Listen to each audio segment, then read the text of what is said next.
తమిళనాడులో ఉలిక్కి పడేలా చేసిన కోయంబత్తూరు మైనర్ బాలిక అత్యాచారం అలాగే హత్య ఉదంతం ఇప్పుడు సరికొత్త రాజకీయ వివాదానికి దారితీసింది. బాధిత కుటుంబానికి న్యాయం చేయాలంటూ రాష్ట్ర వ్యాప్తంగా ప్రజలు విపక్షాలు రోడ్డుపైకి వచ్చి నిరసన తెలుపుతున్న తరుణంలో ప్రభుత్వంలో ఉన్నటువంటి ఉన్నత అధికారులు మంత్రులు ప్రదర్శిస్తున్న బాధ్యత రహిత్యంపై తీవ్ర ఆగ్రహం వ్యక్తమవుతుంది. ముఖ్యంగా ఈ కేసు గురించి మీడియా కొన్ని ప్రశ్నలు అడగగా మంత్రి ఎస్ కీర్తన నవ్వుతూ సమాధానం చెప్పారు.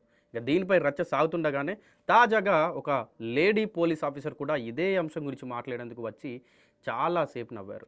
ఇంకా ఈ సున్నితమైన కేసుపై మీడియా సమావేశం నిర్వహించడానికి కొద్ది నిమిషాల ముందే ఐజీ ఆర్వి రమ్యాభారతి నవ్వుతూ సాధారణంగా ముచ్చటిస్తున్న వీడియో సామాజిక మాధ్యమాల్లో వైరల్గా మారడంతో నెటిజన్లు తీవ్ర ఆగ్రహం వ్యక్తం చేస్తున్నారు.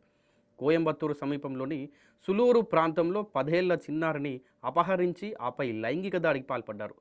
దాని తర్వాత అక్కడితో ఆగకుండా ఆ చిన్నారిని చంపేశారు నిందితులు.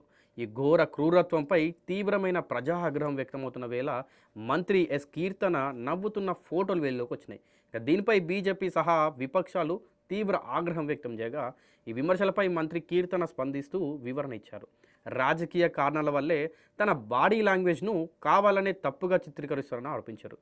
కానీ ప్రెస్ మీట్ ముగిసే సమయంలో సహజంగానే తన ముఖంపై నవ్వు వచ్చిందని, దానికి ఈ ఘోర నేరానికి ఎలాంటి సంబంధం లేదని స్పష్టం చేశారు.